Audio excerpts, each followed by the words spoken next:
नमस्कार, मैं हूँ सुमन कुमार, न्यूज़ अड्डा विद सुमन में आप सभी का स्वागत है। और कई दिनों बाद आप सबों से रूबरू हो रहा हूँ। तो आइए मिलते हैं, बहुत सारे विषयों पे आप लोगों की राय जानते भी हैं और अपनी बातें रखते भी हैं। तो जो भी मित्र अभी अभी जुड़ना चाहें, सीधे-सीधे जुड़ें। तमाम सारे हमारे साथी लगातार कमेंट कर रहे थे कि आप लाइव नहीं आ रहे हैं। और आज कुछ घटनाक्रम ऐसी रही जिसकी वजह से मुझे लगा कि लाइव होना चाहिए और लाइव रहें। तो सबसे पहले हम शुरुआत करते हैं आज के किसानों की चर्चा के साथ, क्योंकि आज जो कैबिनेट ने डिसीजन लिया है, बहुत ही महत्वपूर्ण डिसीजन रहा। महत्वपूर्ण डिसीजन इसलिए रहा कि आखिरकार किसानों की बातें पहले तो बहुत ज़्यादा हुआ करती थी, लेकिन किसानों को फ़ायदा कितना होता था, ये कहना बड़ा बड़ा मुश्किल था। आज सरकार ने बड़ी कोशिश की और सरकार ने कोशिश जब की, तो आज किसानों के लिए ये दिन अच्छा इसलिए रहा कि 14 फसलों की जो उनकी एमएसपी है, minimum support price, selling price जिसे कहिए, सपोर्ट प्राइस कहिए, उसको डिक्लेयर कर दिया गया और उसमें काफ़ी बढ़ोतरी हुई है। पहले यही हुआ करता था, इसके लिए लड़ाई चलती थी, कमेटी आती थी, कमेटी रिकमेंडेशन करेगी, फलां करेगी, चिल्लां करेगी, करते करते करते कई सालों तक हमने कवर किया है और हमने देखा कि एक मुद्दा बस ये रह जाता था और डिसीजन लेने में काफ़ी लंबा वक्त लगता था। तो चलिए, अच्छी बात है, सरकार ने डिसाइड किया और डिसाइड किया तो बहुत कुछ किसानों को दे दिया। एक बार मैं ज़रूर अपने किसान बंधुओं से मिल लेता हूँ और उनको बता देता हूँ कि आपके लिए क्या-क्या रहा।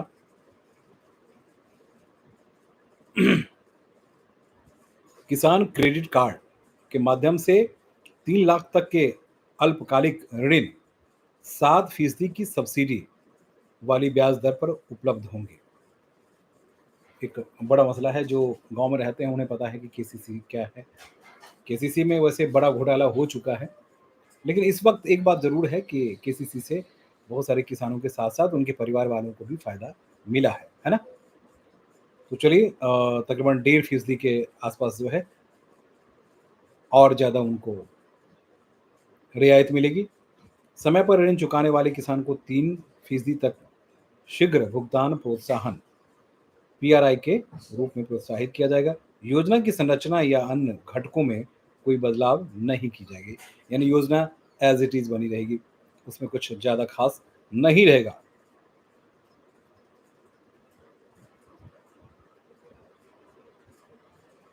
तो ये जो था वो आज के लिए, और भी कुछ चीज़ें हैं जिसको मैं ज़रूर एक बार रूबरू आपको बता दूँ, क्योंकि किसान परिवार से आने वाले हर व्यक्ति की ख्वाहिश यही होती है कि किसानों का भला हो, हमारा भला हो, आपका भला हो। जब किसानों की भलाई की बात करते हैं तो कहीं न कहीं बातें बिफर जाती है, बातें इधर से उधर हो जाती है, क्योंकि किसान का भला जैसे होना शुरू होता है, वैसे ही परेशानी शुरू हो जाती है। हाँ, उसके बाद 2-4 चीज़ें और भी थी, जिसको मैं कैबिनेट में जो आज ब्रीफिंग रही, उसकी मैं चर्चा करता हूँ।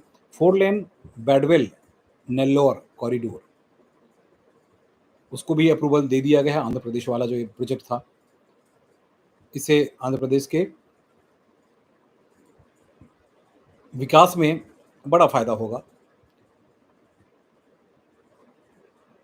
और भी कई सारे मसले रहे, एमएसपी सबसे महत्वपूर्ण रहा। 14 फसलों में बड़ी राहत दी गई है।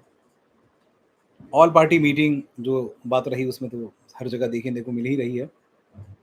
चलिए, अब हम चलते हैं, आपको कुछ और लिए चलते हैं। अभी अलग-अलग देशों में हमारे ऑल पार्टी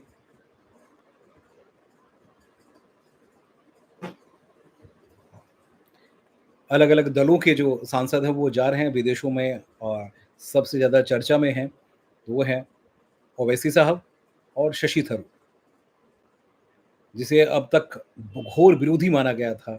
आज वो बहुत ज़्यादा ख़ास हैं, क्योंकि बहुत सारी बातें उन्होंने ऐसे विदेशी देशों में कही, जिसको उम्मीद हम आप नहीं कर रहे थे। और सवाल खड़े कर रहे थे कि भाई वो देश भक्त हैं या नहीं है। लेकिन इस देशभक्ति के दौर में उन्होंने बहुत बातें कही है, जो हमें आपको सोचने के लिए विवश करता है। इसलिए किसी पे भी गाहे-बगाहे सवाल ना खड़ा करें कि ये देशभक्त हैं या नहीं है। तो मित्र जो भी हैं आइए, बहुत दिनों बाद आ रहा हूँ। मुझे पता है कि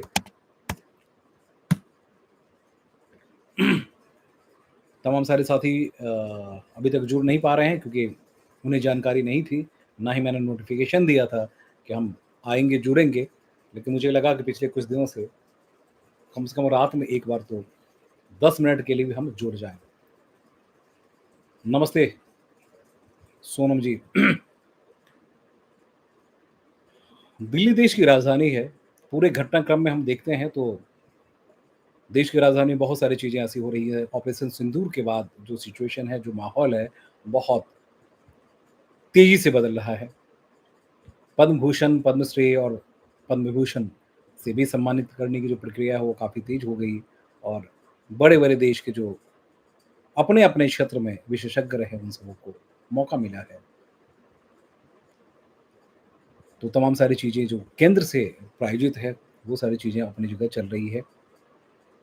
बहुत सारे प्रोजेक्ट जो हैं वो बिल्कुल धीरे-धीरे, धीरे-धीरे अपनी पटरी पर हैं।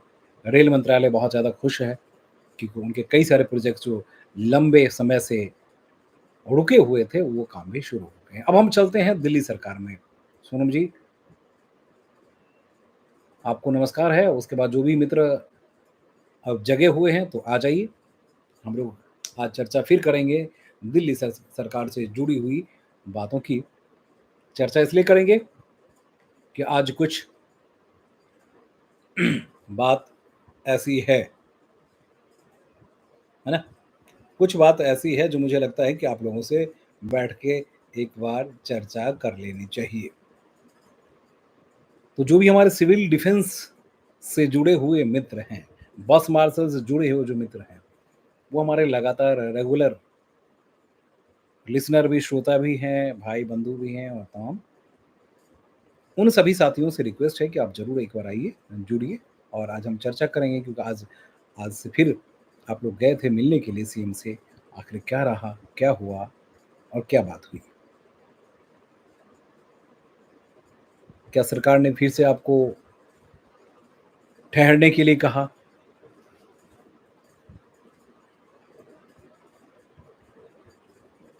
जो तमाम सारे साथी अभी अगर आप जगह हैं तो देखिए जगह हैं तो आ जाइए।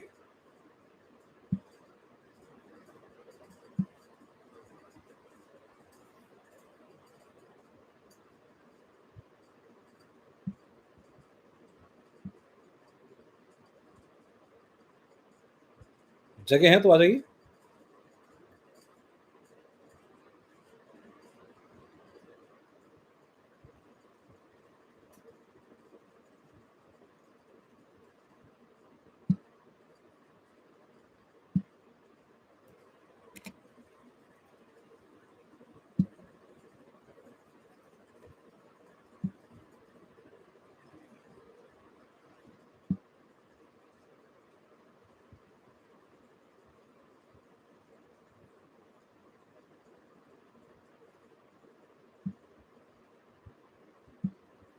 कहाँ रह गए आप लोग? आइए, आइए, आइए, आइए, आइए।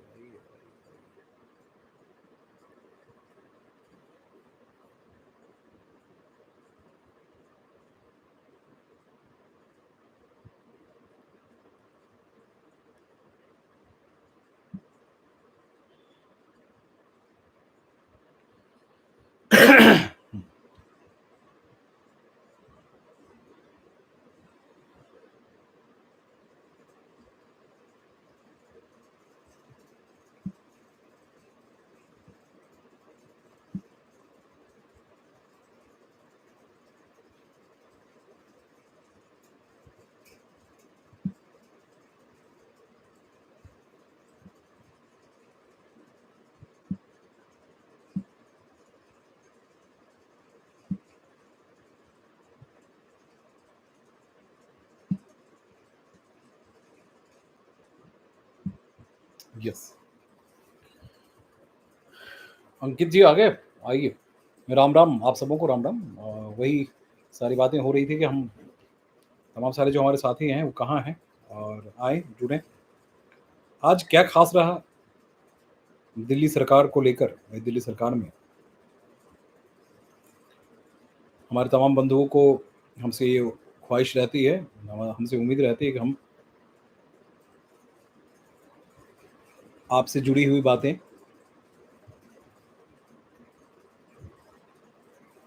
ज़रूर एक बार करें, है कि नहीं? आप लोगों से एक बार बात ज़रूर करें, बहुत सारी चीज़ें ऐसी होती हैं सर, दिल्ली में क्या हो रहा है, हर जगह सर मेरी भी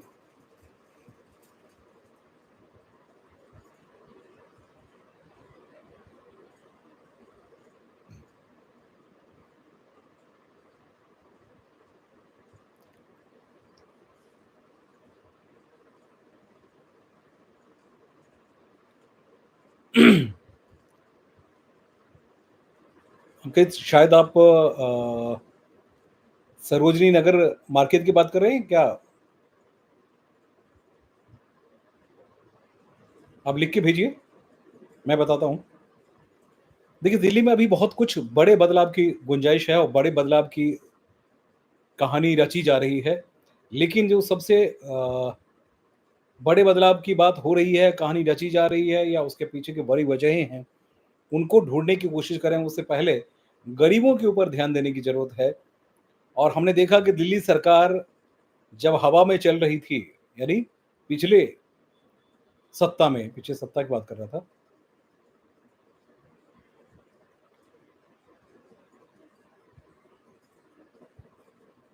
पिछले सत्ता की हम बात करते हैं, तो पिछले दिनों जब केजरीवाल साहब की सरकार थी, तो उस वक़्त की सबसे बड़ी कहानी ये थी या बड़ी परेशानी ये थी।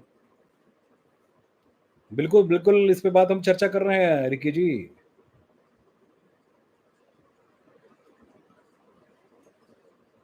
बिल्कुल चर्चा करेंगे आज। आज तो खुल के चर्चा करेंगे क्योंकि मैं आज उसी मूड में आया हूँ और मैं दिल्ली सरकार की बहुत सारी चीज़ों को लेकर आया हूँ, जिसमें मैं देख रहा हूँ कि दिल्ली सरकार कहीं न कहीं उलझ गई है, सिर्फ़ अपने बयानबाज़ी और फिर वही जो पिछले दिनों केजरीवाल सरकार ने की थी, उसी कहानी को दोहराने में। वैसे सरकार 1 महीने मतलब 100 दिन पूरे कर चुकी है। सड़कों पे काम ज़रूर देखने को मिल रहे हैं, हॉस्पिटल्स की हालत बदली नहीं है, डीटीसी की हालत बहुत अच्छी हुई है, ये नहीं कह सकते, है कि नहीं? डीटीसी की हालत बहुत अच्छी है, नहीं कह सकते। अभी भी तकरीबन-तकरीबन 11,000 जो एक्स बस मार्शल्स हैं, वो बैठे हुए हैं इसी इंतज़ार में कि हमारा कुछ भला होगा। 2 साल कंप्लीट होने को हैं। उसके बाद बस ड्राइवर्स की हम बात करते हैं, उनकी हालत क्या है? उसे हम बहुत अच्छी तरह जान रहे हैं। अंकित, मोती बाग अच्छा बाग में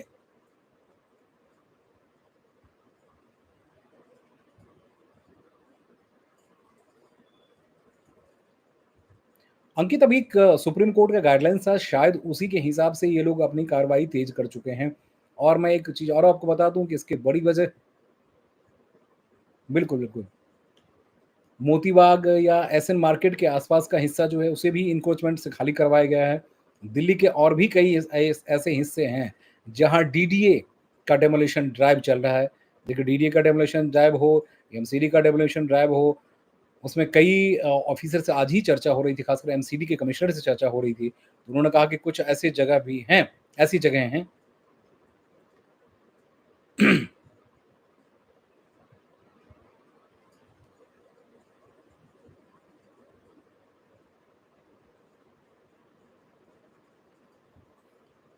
तो उसमें उनका ये कहना था कि कोर्ट आजकल दखल-अंदाज़ी बहुत ज़्यादा कर दिया है।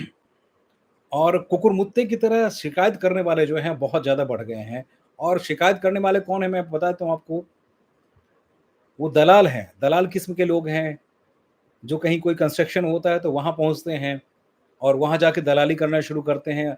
आपके अगेंस्ट जो है वो जाके कोर्ट में डाल देते हैं और देखने को ये मिलता है कि जो सिस्टम पूरा बन के तैयार हो चुका है, अभी जैसे एन्क्रोचमेंट की बात कर रहे हैं तो वो भी एक कोर्ट में ही लगा हुआ था मसला।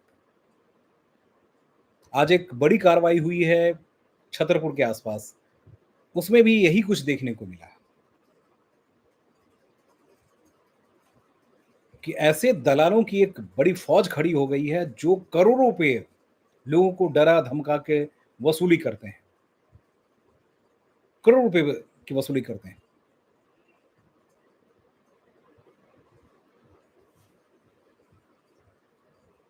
और ऐसे वसूली करते हैं कि आप सोच नहीं पाएँगे।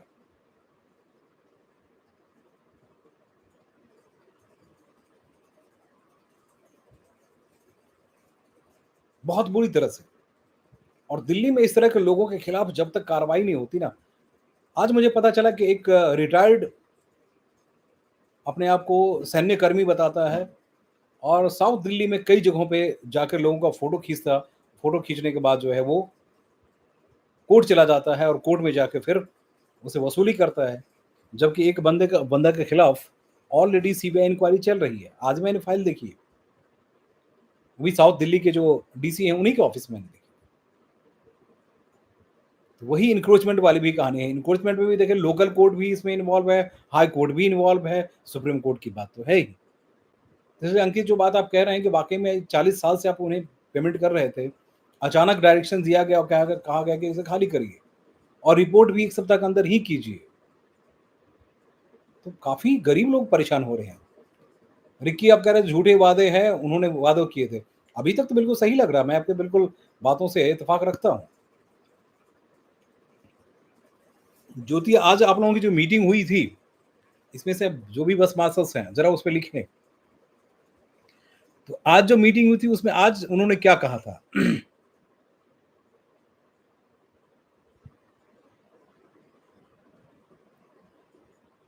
देखिए दिल्ली में से जो अ, पेड़ काटने की घटनाएँ हैं, पेड़ काटने के साथ-साथ 2 चीज़ें मैं आपको बता दूँ, इसे मैं करेक्ट करूँगा कि जिसको आप कहते हैं पेड़ काटना, वो डेवलपमेंट वर्क करने के लिए पेड़ तो काटेंगे आप, उसके बदले डेवलपमेंट कहाँ होगा? तो उसके क्योंकि हमारे पास ही आंकड़े हैं और उसमें बड़ी खेल हुए हैं, दिल्ली वालों के साथ में और दिल्ली के साथ में। पेड़ जो है पहले 8 या 10% के आस-पास, अब भी 23% के आस-पास जो है पेड़ लगा दिए गए हैं। आप जहाँ-जहाँ भी बड़े-बड़े इलाके देखेंगे, वहाँ बहुत बढ़िया डेवलप किए गए हैं। लेकिन पेड़ जो बड़े-बड़े पेड़ काट दिए जाते हैं, जिसे 20 साल, 25 साल तैयार होने में लगता है, उसे काटने से एक वैसे व्यक्ति की ही मौत होती है जो अपने परिवार में कमाकर परिवार को खिलाता है। उसी तरह से इस तरह के पेड़ काट कर उसके जगह पे 10 पेड़ों को लगा देना और उससे जो फ़ायदा होगा वो आने वाले 10 साल, 15 साल में होगा। तो पॉल्यूशन जो है एक बड़ी वजह है, इस तरह के पेड़ काटने की जो प्रक्रिया है वो भी है। तो इस बात से मैं बिल्कुल 60 दिन का बोला था, कहाँ गायब हो। वो बीजेपी का इनसे बड़ा-सरा झूठा नहीं होता। बिल्कुल रिकी, इस बात से मैं बिल्कुल आज बात क्या हुई, आज आप लोग गए थे सीएम से मिलने क्या? हमारे बस मार्शल जो साथी हैं ज़रा इस पे कमेंट करिए, लिखिए, क्योंकि आपने फ़ोटोग्राफ भेजा था।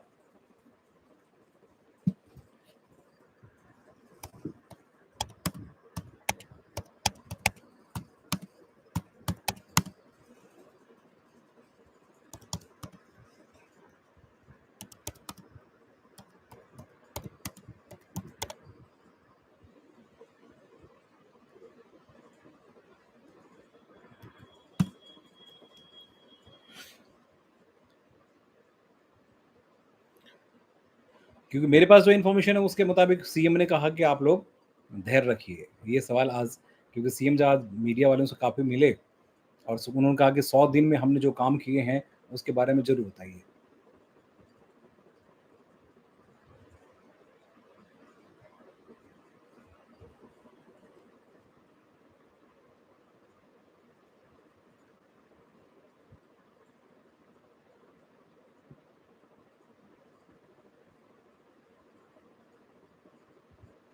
देखिए बीजेपी अगर एक ही काम नहीं करेगी तो खत्म तो हो ही जाएगी, क्योंकि जनता वो दिल्ली की ही जनता है और बड़ी उम्मीद के साथ दिल्ली में बीजेपी को लाई है इस जनता ने।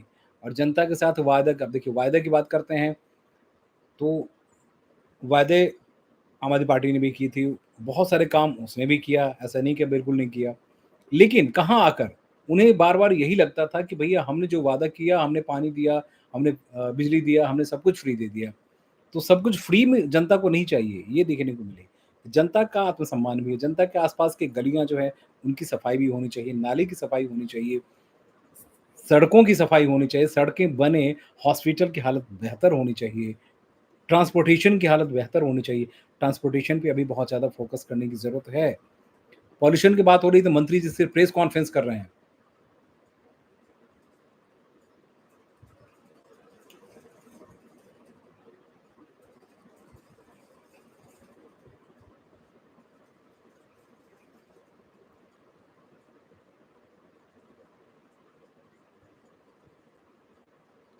एयरपोर्ट वाले जगह पे बिल्कुल सही बात है आपने कि एयरपोर्ट वाली जगह पे तो काफ़ी डैमेज किया गया है और उस इलाके में क्योंकि अच्छा, पता है क्यों? इसलिए नहीं काम करना चाह रहे हैं क्योंकि मंत्री जी का ये कहना है कि म ये तो आम आदमी पार्टी के समय में टेंडर हुआ था। भैया मंत्री जी, कंपनी वाले तो वही होते हैं जो आपके समय में भी काम करते हैं, पहले भी काम करते थे। है कि नहीं?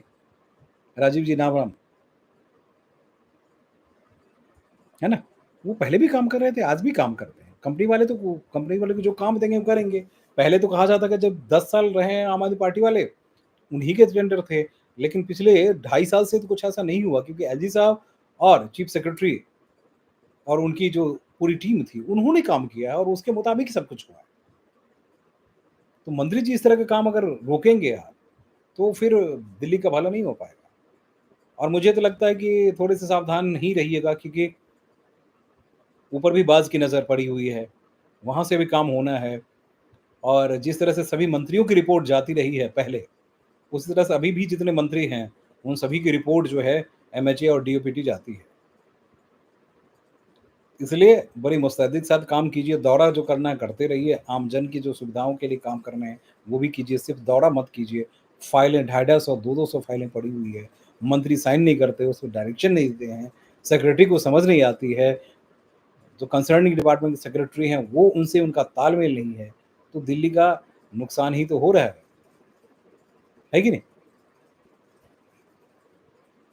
सिविल डिफेंस के लिए कुछ अच्छी खबर है आपके पास या नहीं? देखिए भई ऐसा है कि मैं बहुत दिनों बाद आया हूँ सिविल डिफेंस वगैरह के लिए, बहुत अच्छी खबर के मामले में सिर्फ़ यही है कि फिर से सीएम ने कहा कि थोड़ा-सा और वक़्त लगेगा इसके पॉलिसी मेकिंग से लेकर तमाम सारी चीज़ों में। तो इसलिए मैं आया था और मुझे लगा था कि भई आप लोगों के साथ एक बार मिल के क्योंकि बहुत दिनों से bus marshal, civil defence, bus drivers जो हैं उनकी बातें कर रहे थे, कॉन्ट्रैक्ट जो टीचर थे उनकी बातें कर रहे थे, उनके लिए भी कुछ कहा गया, लेकिन फिर से उनकी छुट्टी हो गई है, फिर बेचारे अपने घर पे हैं।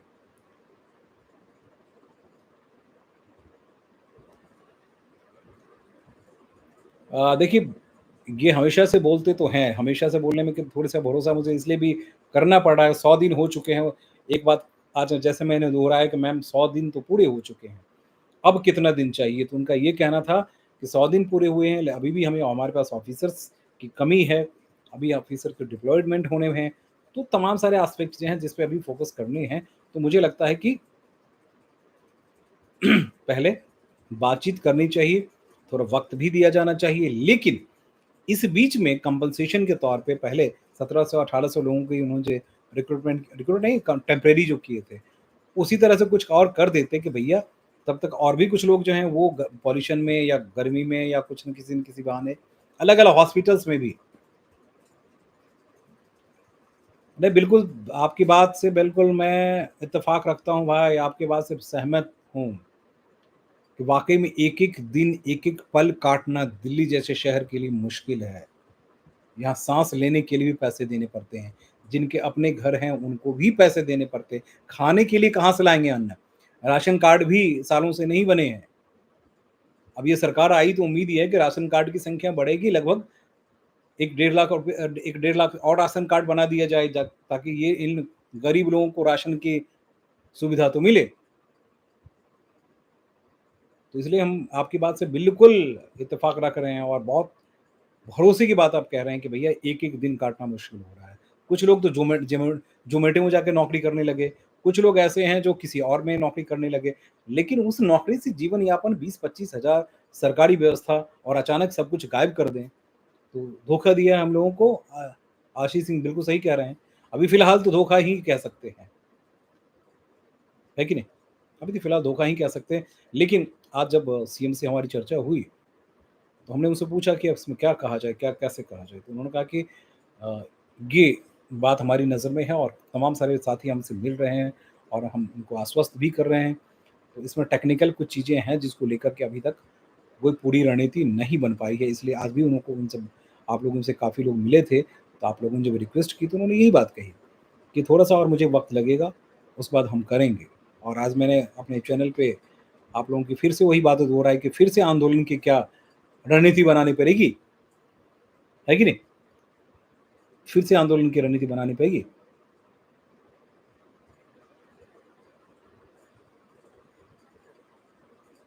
हम ये चाहते हैं कि हम जैसे वैसे कर दिया जाए। देखिए भाई मैं एक चीज़ बता देता हूँ बता देता हूँ कि जो पहले रणनीति रणनीति थी, उस रणनीति को ये फ़ॉलो नहीं करेंगे। क्योंकि मेरी बात मंत्री से भी हुई, जो मंत्री जी हैं, उनसे भी चर्चा हुई, अपने खास मित्र हैं, भाई हैं, उनसे खास चर्चा हुई थी। मैंने कहा था कि भई एज़ इट इज़ क्या किया जा सकता है? तो उन्होंने कहा कि नहीं एज़ इट इज़ क्योंकि वो पॉलिसी पूरी तरह से केजरीवाल सरकार की थी। तो केजरीवाल सरकार की पॉलिसी को हम फ़ॉलो नहीं करेंगे। अब फ़ॉलो नहीं करेंगे तो ये साढ़े 10,000 के आस-पास जो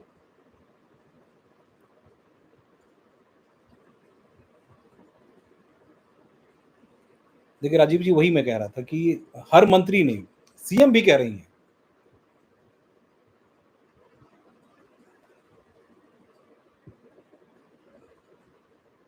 और दुर्भाग्य ये है कि बहुत सारी चीज़ें जैसे दूसरे प्रदेश की हम बात करते हैं, वहाँ मंत्रियों के हाथ में, मुख्यमंत्री के हाथ में बहुत कुछ होता है। यहाँ मंत्री और मुख्यमंत्री के हाथ में सिर्फ पॉलिसी मेकिंग के अलावा कुछ होता भी नहीं ज़्यादा। ट्रांसफर पोस्टिंग तक आप कर नहीं पाते हैं। देखिए अभी भी कई सारे डिपार्टमेंट जो खाली पड़े हुए हैं, कई सारे डिपार्टमेंट खाली पड़े हैं। अब वहाँ बैठे रहिए आप। बहुत सारे ऑफिसर अभी भी वेटिंग में हैं। जीएसटी जैसे जीएसटी सबसे कमाऊ लगभग 40,000 करोड़ की कमाई हुई थी। आज वो डिपार्टमेंट सबसे ज़्यादा डिफंग वाली सिचुएशन में क्रिएट हो चुका है। वहाँ के जो कमिश्नर थी उनको भी यहाँ से उठा के बाहर फेंक दिया गया। तो आप सोचिए ना क्या दशा है। अभी भी टेम्परेरी जबकि आपकी कमाई का माने कमाई वाला जो पूत है जिसे कहते हैं, वो सबसे ज़्यादा कमाई जो है वो लगभग 40,000 करोड़ की कमाई है। आज वहाँ स्पेशल टीम की ज़रूरत थी, स्पेशल लोग की भी जीएसटीयू की संख्या बहुत कम है और दुर्भाग्य ये भी है कि जो ये अभी सीएस साहब हैं वो डिसीज़न भी नहीं ले पाते हैं। पहले सीएस में कम से कम ये था कि वो डिसाइड करते थे कि भई इतने फोर्सेस की ज़रूरत है तो इनको दे दो। जहाँ से कमाई हो रही है वहाँ ठूँसो, ऑफिसर को लगाओ। लेकिन ये बेचारे ये ऐसे लुल्ल पड़े हुए हैं कि क्या बताएँ आपको। और जो दूसरी बात सबसे परेशानी की बात ये है कि हमारे जो ऑफिसर्स के लिए, दास कैडर के ऑफिसर के लिए एक पॉलिसी बनाई गई थी और 211 से ज़्यादा ऑफिसर जो है दानिश से बना दिए गए थे। उन उसपे भी डिसीज़न अभी तक नहीं ले पाए। तो सीएस के नाम पे इस तरह से अगर चीज़ें होंगी, तो किससे उम्मीद की जाए? तो फिर अधिकारी जो हैं कहीं न कहीं डर जाते हैं। उन्हें लगता है कि ये अधिकारी हमारे लिए कैपेबल नहीं है। ये बॉस हमारे लिए कैपेबल नहीं है। नरेश कुमार ने बहुत काम किया।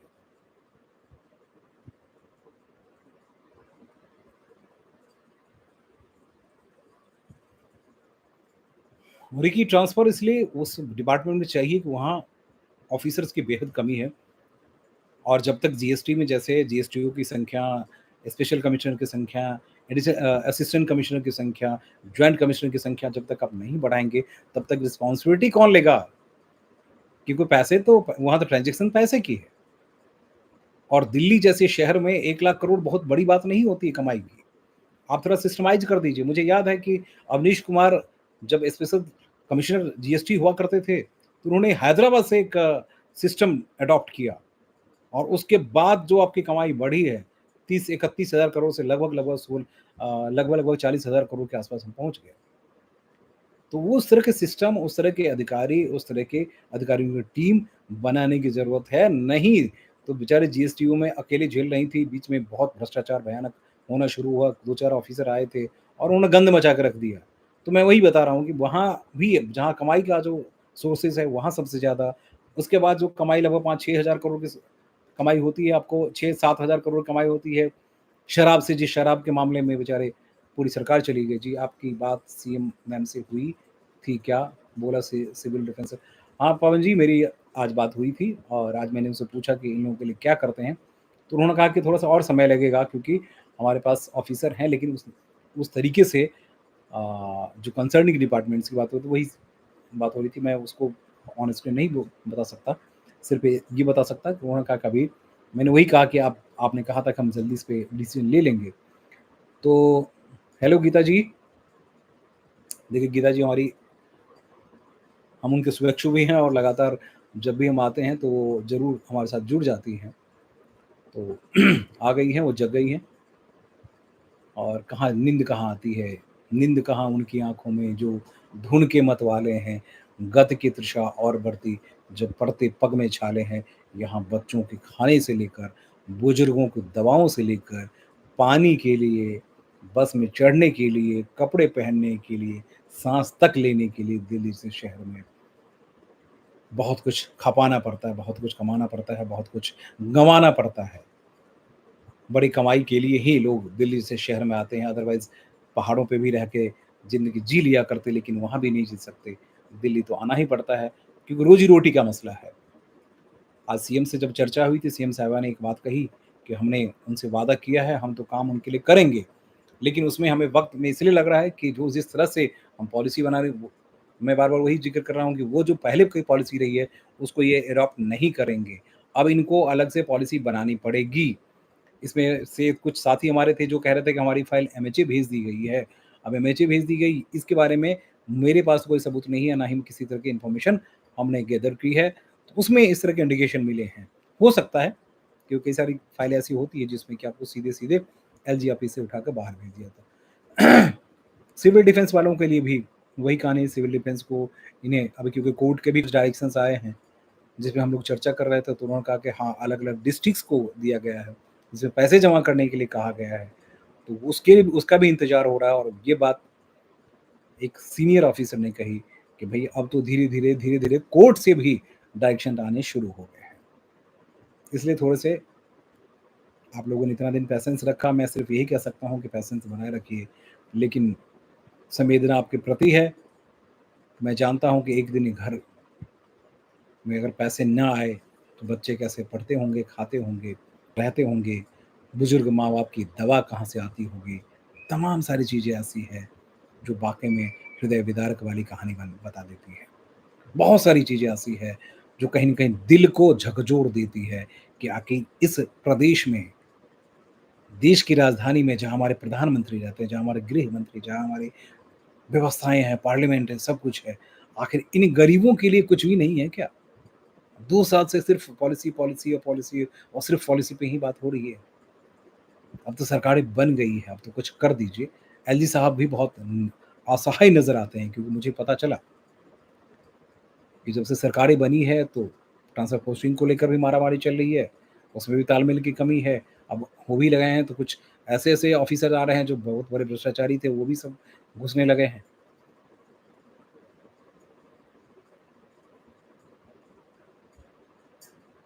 नहीं, कोर्ट से पहले ही एक डायरेक्शंस आया था जिसमें कहा गया था कि भई सिविल डिफेंस वालों को 1 या 2 सज्जन की बात थी जिनको पूरे पेमेंट करने की बात कही थी। तो वो एक लोअर कोर्ट का है। देखिए, कोर्ट में क्या होता है कि एक जजमेंट आता है, उसके बाद धीरे-धीरे वो एग्ज़ाम्पल सेट होना शुरू हो जाता है। तो वो तमाम सारी चीज़ें हैं जिसको लेकर मैं आपको कहना चाह रहा था, बताना चाह रहा था। वो है, तो आज सीएम की जो आश्वासन था वो यही था कि हम करेंगे, और सीएम का नहीं होता या कुछ नहीं करना होता, तो घुमा रही हैं वो, ये बात मैं समझ रहा हूँ, क्योंकि एक-एक दिन आप लोगों के लिए मुश्किल हो रहा है। और मैं बीच में नहीं आ रहा था तो कई सारे साथी हमारे कह रहे थे कि इनसे बातचीत मत करो, ये बीजेपी। मैंने कहा मुझे कोई बीजेपी, और मैं आपको कुछ चीज़ें बता दूँ कि जब पिछले चीफ सेक्रेटरी हुआ करते थे नरेश कुमार या तमाम सारे, तो हम ज़्यादा फ्रीक्वेंटली जाया करते थे। अब से फिर हमने अपने कदम पीछे रख लिए। क्यों? कि वहाँ मंत्रालय में मंत्री अपनी अलग दुकान लगा के बैठ गए हैं। मुख्यमंत्री के पास सबसे ज़्यादा प्रेशर होता है। अधिकारी कुछ जड़ने लगे हैं, कुछ ज़्यादा हौसले दिखाने लगे हैं कि मैं उनमें डेयरिंग, आप जानी है कैपेसिटी ना, कि कई बार ऐसा होता है कि नई सरकार आती है तो उसमें सब कुछ कर दूँगा, बाद में वही भ्रष्टाचार के तौर पे या फिर मंत्री पद जाना, ये तमाम सारी चीज़ें अक्सर हम लोगों ने 20-25 साल में बहुत कुछ देखे हैं। इसलिए अभी अभी जो सिचुएशन वहाँ बनी हुई है, 1-2 मंत्री को छोड़ दीजिए, रेस्ट मंत्री जो हैं सिर्फ़ और सिर्फ़ ये कि कहाँ से क्या होगा, कैसे होगा, ये उन्हें पता नहीं कि हम अपने क्षेत्र दिल्ली के बेहतरी के लिए क्या काम सर कर सकते हैं। कहाँ-कहाँ जा सकते, कहाँ आ सकते। पॉल्यूशन की बात हो रही थी, सिरसा जी को हम देख रहे थे, सिरसा जी बहुत ज़्यादा एक्टिव हैं, दौड़ रहे हैं। उधर मिश्रा जी को देख रहे हैं, मिश्रा जी भी अपना कल्चर-वल्चर बना के। दूसरी तरफ वर्मा जी को देखिए, पीडब्ल्यूडी उनके पास है और वो सड़क पे दौड़ रहे हैं।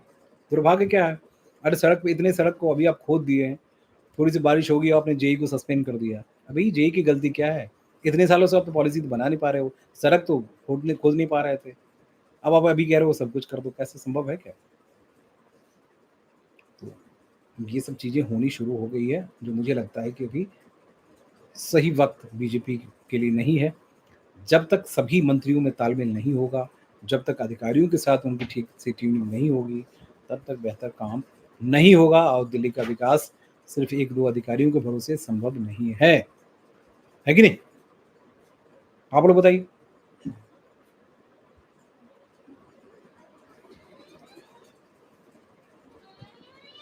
और सिविल डिफेंस वालों मैं एक चीज़ बता देता हूँ कि जो ऑफ़िसर हैं उन्होंने एक बात कही है कि फिर से हमारे पास अधिकारियों की कमी है, फिर से हमारे ये जो हमें रिक्रूट करने ही पड़ेंगे, पॉलिसी आपको लानी ही पड़ेगी 50,000 की उन्होंने बात कही ना, इसमें कुछ न कुछ ऐसे जल्दी में देखिएगा 6 महीने के अंदर ही एक पॉलिसी लेकर आएँगे। चाहिए मतलब 50,000 में आपको कुछ न कुछ पॉलिसी लेकर आना पड़ेगा।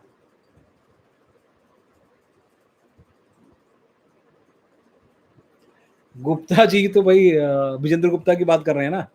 विजेंद्र गुप्ता अपनी गद्दी पे आसीन हो चुके हैं। उनके मुँह से कोई शब्द निकला क्या? वो तो स्पीकर हैं। पहले सबसे ज़्यादा एग्रेशन वही होते थे कि हम 2 महीने के भीतर ये कर देंगे, वो कर देंगे। कहाँ है? एक लेटर भी लिख देते सीएम को, भाई इन गरीबों का भी कल्याण करिए, है कि नहीं? एक दिन मैंने ऐसे ही कुछ सवाल उनसे कर दिया, बहुत नाराज़ हो गए वो, कि सुमन जी आप इस तरह की बातें करते हैं। भाई सुमन जी इसलिए कि आप उस वक़्त कह रहे थे, इन गरीबों की भला करने की बात कही थी। आप आपके भई आप जैसे स्पीकर बन गए, उसके बाद पूरी गरीबी गायब हो गए या गरीबी खत्म हो गई, गरीब तो वही हैं। तो बेचारे नाराज़ हो गए। तो यहाँ तो उनको आने की ज़रूरत थी। अबे प्रदेश अध्यक्ष से भी चर्चा हुई, प्रदेश अध्यक्ष ने भी कही थी बात कि भई ये तो करना पड़ेगा, हम लोग करेंगे। भई 10,000 11,000 नहीं बल्कि लगभग 20-25 हज़ार के आस-पास सिविल डिफेंस बस मार्शल्स हैं।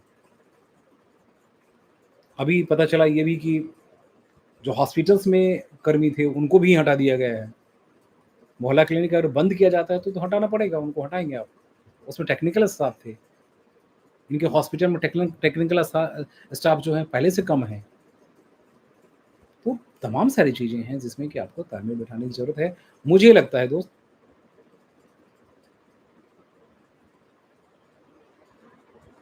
गद्दी पे सो के हाँ, होता है भाई नींद आ जाती है ना। पूरे स्वयंभू आप जब इस विधानसभा के हो जाते हैं, तो आपके मन में कुछ और बातें होती है। अब जब तक विपक्ष के नेता होते हैं, तब तक तो आप तो आपके लिए हर चीज़ मुद्दा ही मुद्दा है। लेकिन जब आप सत्ता पक्ष में आते हैं, तब आप बयान देने से भी बचते हैं, कुछ कहने से भी बचते हैं। यहाँ पे विजेंद्र गुप्ता देश दुनिया की बातें ज़रूर कर रहे हैं, लेकिन दिल्ली की बात या गरीबों की बात नहीं कर रहे, जो मुझे लगता है ना? तो मित्रों, कल फिर हमारी कोशिश होगी, एक बार फिर हम सचिवालय जाएँगे, फिर बात करेंगे और दिल्ली से जुड़ी खबर ज़रूर लाएँगे, है ना? Bye, take care, good night, शुभ रात्रि। ईश्वर जल्दी ही आप लोगों को नौकरी फिर से दें, यही प्रभु से कामना है। शेयर कीजिए, लाइक कीजिए, सब्सक्राइब कीजिए। बहुत दिनों बाद आया हूँ। उम्मीद यही करता हूँ कि कुछ न कुछ खबर आपको प्रत्येक दिन देता रहूँ, आपके साथ जुड़ता रहूँ, क्योंकि मेरी हमदर्दी आपके साथ है और मैं चाहूँगा कि आपको नौकरी मिले। गीता जी शुभ रात्रि, थैंक यू, आपका भी शुक्रिया, आपका भी, आप लोग आए, है ना? गुड नाइट, फिर मिलेंगे।